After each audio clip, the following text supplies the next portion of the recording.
안녕하십니까. 박훈탁TV입니다. Prove me wrong. 내가 틀렸다고 증명해봐. 이 전략으로 미국을 바꾸고 죽은 찰리 커크가 한국을 바꾸고 있습니다. 구독, 좋아요, 알림 설정, 자율구독료 부탁드립니다. 찰리 커크가 마지막 캠퍼스 강연 투어를 떠날 무렵 그는 회원 25만 명을 거느린 조직을 구축했고 보수적인 정치 조직에 참여하고 투표 동료 운동을 벌이고 수천만 달러의 자금을 조달하고 미디어 영향력을 키우는 일을 했습니다. 커크의 단체 터닝 포인트 USA는 젊은이들을 정치적 토론에 참여시키고 새로운 세대의 정치적 영향력이 있는 사람들에게 모범을 보이는 데 중점을 두는 조직입니다. 이 임무를 통해서 커크는 종종 대학 캠퍼스에 가서 연설을 하거나 테이블과 마이크 앞에 앉아 Prove me wrong. 내가 틀렸다는 걸 증명해봐 라는 말로 좌파들에게 반박했고 모욕과 위협에도 불구하고 그렇게 했습니다. 그는 마지막까지 이 임무를 계속 수행했습니다. 커크는 호화로운 스위트룸이나 호화로운 사무실에서 수백만 달러 규모의 조직을 운영할 수도 있었습니다. 그는 자신이 저지른 위험한 일들을 다른 활동가들에게 떠넘길 수도 있었을 것입니다. 그러나 그렇게 하지 않았고 항상 최전선에 머물러 있었습니다. 저는 이것이 그의 가장 존경스러운 점 중 하나라고 생각합니다. 라고 커크가 9월 10일 암살당한 유타주 오렘에 있는 유타밸리 대학교에 터닝포인트 USA의 입지를 확립하는 데 기여했던 전 터닝포인트 USA 조직원 군나르 소더슨이 말했습니다. 소더슨은 2012년 터닝포인트 USA를 공동 창립한 이래 커크가 정치적 목소리를 확대한 많은 사람들 중 한 명입니다.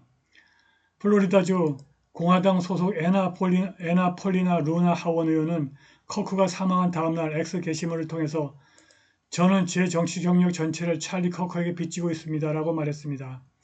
그가 없었다면 저는 오늘 이 자리에 있지 못했을 것입니다. 심지어 제가 속한 정당이 저를 반대할 때에도 찰리는 저를 지지하고 선거에서 이길 수 있도록 선거운동을 펼쳐주었습니다.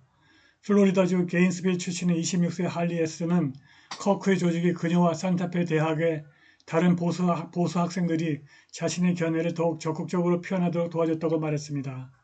저는 항상 더 보수적이었어요. 보수적으로 자랐지만 특히 게인스빌은 진보적인 지역이라 사람들이 어떻게 반응할지 전혀 알 수 없어서 목소리를 내는데 별로 관심이 없었어요. 라고 그녀는 말했습니다.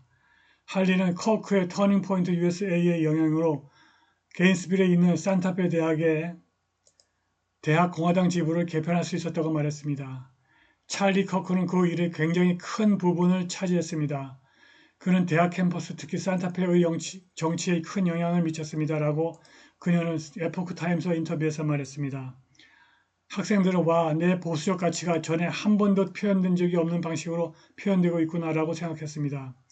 제1차 헌법 개정안 변호사이자 First Liberty Institute의 사장 겸 CEO 켈리 셰클포드는 젊은 인플루언서 커크를 발견한 직후 텍사스 휴스턴에서 열리는 모금 행사에 연설하도록 초대했다고 말했습니다. 셰클포드는 에포크 타임스에 일반적으로 모금 행사에 참여하는 사람들은 모두 60세 이상입니다. 라고 말했습니다. 그래서 저는 노인들에게 자신들 뒤를 이어 젊은 세대가 등장하고 그들과 함께 사라지지 않을 것이라는 점을 격려하고 싶었습니다.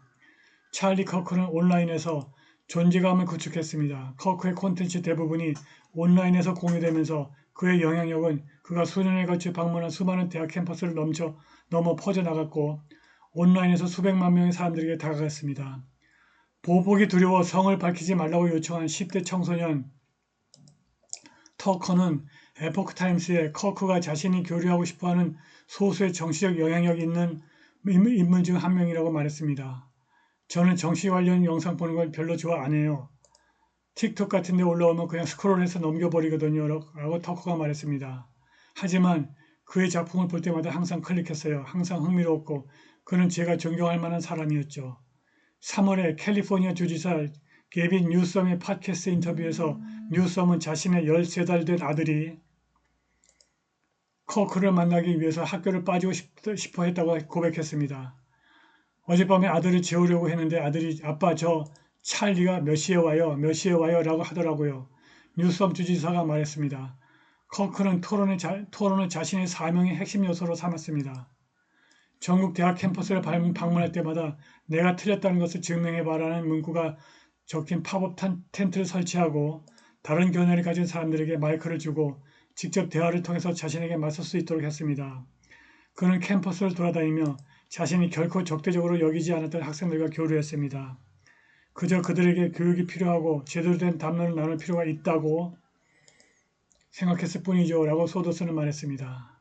그리고 그것을 통해 그들은 우리의 생각을 확신하게 되었습니다. 커크의 대화 상대자 모두가 그의 주장에 동의한 것은 아니었지만 그들은 그가 토론을 허용한 것에 대해서 감사를 표했습니다.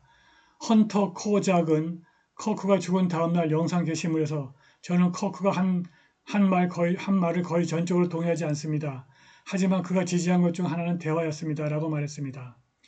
29세의 코작은 유타 밸리 유니버시티 학생이며 커크가 총에 맞기 전에 그와 토론을 벌인 마지막 사람이었습니다.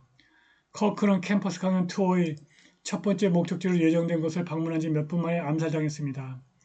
보수적인 정치적 영향력을 행사하는 인물로서 스타덤에 오른 동안 커크는 종종 정치를 넘어 자신의 기독교 신앙을 강조했습니다.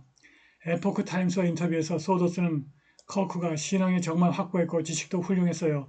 그 순간 그가 저에게 설교하는 게 아니라 그저 개인적인 차원에서 소통하고 제 현재 모습을 이해하려고 노력하는 것 같았어요. 라고 말했습니다. 소더스는 커크가 정치를 넘어선 문제에 대해서도 지식이 풍부한 대화를 나눌 수 있었고 자신의 핵심 가치와 연결하여 말할 수 있었다고 설명했습니다. 소더스는 그가 학자였어요. 라고 말했습니다. 찰리 커크의 암살은 미국 역사뿐만이 아니라 서구세계 전체에 위험한 새로운 장의 시작을 알립니다. 그의 죽음은 단지 보수 농객을 침묵시킨 것이 아니었습니다. 논쟁은 여전히 중요하며 정치적 차이는 무기가 아닌 말로 해결할 수 있다는 생각을 보여준 한 남자를 노려 살해한 것이었습니다. 찰리는 Prove Me Wrong 행사에서 마이크 뒤에 서서 다양한 배경의 학생들과 대화를 나누던 중 살해당했습니다.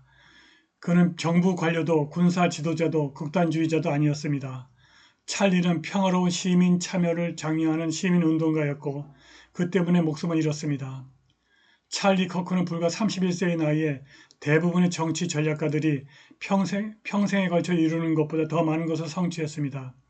그는 터닝포인트 USA를 미국 최대의 청년 중심 보수 운동으로 성장시켰고 3,000개가 넘는 학생 지부와 수백만 명의 디지털 플랫폼 팔로워를 확보했습니다. 터닝포인트 USA의 2024년 홍보 캠페인은 아리조나와 조지아와 같은 주요 주에서 공화당과 민주당 젊은 유권자들 간의 격차를 줄이는 데 도움이 되었습니다. 실제로 공화당 전국위원회의 선거 후 보고서는 터닝포인트 USA가 2020년 대비 18에서 29세 유권자의 보수층 투표율을 무려 14% 이상 높이는 데 기여했다고 평가했습니다. 다른 우파단체는 이런 수준의 대중적 영향력을 발휘하지 못했습니다.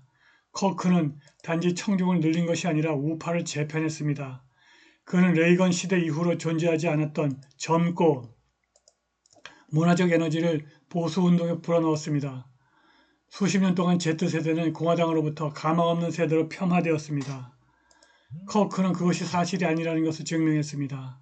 2023년 하버드 청소년 조사에 따르면 Z세대의 35%가 자신을 중도 우파 또는 보수주의자라고 밝혔는데 이는 2015년의 18%에 비해서 크게 증가한 수치입니다. 많은 사람들이 찰리를 선동가로 치부했습니다. 하지만 그의 행사에 참석하거나 그의 활동을 면밀히 지켜본 사람들은 그가 누구였는지 잘 알고 있었습니다. 찰리는 대단히 전략적이고 박식하며 지적으로도 진지했습니다. 그는 차분하고 사실에 기반한 주장으로 비평가들과 소통했고 반대 의견을 자신의 플랫폼에 꾸준히 초대했습니다. 정치적 적대감이 팽배한 세상에서 그는 혼돈보다는 명확함을 선택했습니다. 그는 죽기 몇 달 전 활동가들이 단지 영향력을 행사한다는 이유만으로 표적이 되는 암살 문화에 대해 경고했습니다. 그는 인터뷰와 연설에서 특히 의견 불일치를 해악으로 여기도록 가르침을 받은 젊은 유권자들 사이에서 좌익의 급진화가 증가하고 있다는 점을 지적했습니다. 그는 민주당 뉴욕시장 후보로 선출된 무슬림 조란 맘다니를 시기, 분열, 비인간화라는 악의적인 문화를 조장하는 정치인의 사례를 지목했습니다. 비평가들은 이를 선동주의라고 비난했습니다. 암울한 경고가 실현된 것 같습니다. 찰리 커크는 자신이 사랑하는 일, 즉 토론하고 설득하고 도전하고 경청하는 일을 하다가 죽었습니다. 찰리는 배경에 관계없이 모든 학생들에게 올바른 주장과 충분한 존중을 통해서 다가갈 수 있다고 믿었습니다. 우리가 허락하지 않는 한 그의 믿음은 그와 함께 사라지지 않을 것입니다. 찰리 커크는 세상을 떠나기 일주일 전 한국을 방문하여 젊은이들에게 큰 희망과 용기를 남겼습니다. 그의 연설과 메시지는 이제 일종의 유언으로 여겨지며 한국 독립운동은 이를 끝까지 지켜야 할 5가지 약속으로 기억합니다. 찰리 커크가 남긴 5가지 약속입니다. 첫 번째, 한국의 거리를 깨끗하게 유지하고 아름다움을 보존하십시오. 두 번째 약속입니다. 한국은 미국의 도움으로 성장했지만 이미 그 빚을 여러 번 갚았습니다. 미국의 가장 위대한 업적 중 하나는 바로 한국입니다. 세 번째 약속. 자유를 위한 투쟁에서 미국과 함께하고 중국 공산당에 절대 굴복하지 마십시오. 이재명이를 끌어내리라는 겁니다. 네 번째 약속. 불법 이민 정책에 굴복하지 마십시오. 한국인들은 가능하다면 더 많은 자녀를 양육하고 국민을 보호해야 됩니다. 중국 놈들 쫓아내라는 겁니다. 다섯 번째 약속. 한국인들이 자유를 위해 싸우는 한 미국 또한 정의를 위해 일어설 것입니다. 한국의 젊은 보수층들은 찰리 커크 추모 행사가 일회성 행사로 끝나지 않을 것임을 분명히 했습니다. 그들은 찰리 커크의 헌신과 유산이 결코 잊혀지지 않도록 우리는 대규모 추모 행진과 집회를 계속 개최할 것입니다. 라고 선언하였습니다. 이러한 추모는 기억을 넘어 한국 젊은이들의 구체적인 행동과 실천으로 이어지고 있습니다. 미국과 한국의 좌파와 민주당은 교묘한 거짓말과 사기 행각으로 지적장애자 IQ 71 이하와 경계선 지능 IQ 71에서 89의 지지를 끌어들이고 있습니다. 찰리 커크의 위대한 업적은 끈질긴 토론으로 좌파와 민주당의 이러한 전략을 깨부순 데 있습니다. 제가 사는 동네 편의점 주인은 경계선 지능이고 그의 아들은 지적장애자로 보이는데 그들은 항상 좌파 유튜버의 방송을 듣고 있습니다. 좌파 유튜버들의 교묘한 거짓말과 사기 행각을 까발리는 우파 유튜버 방송이 절실히 필요합니다.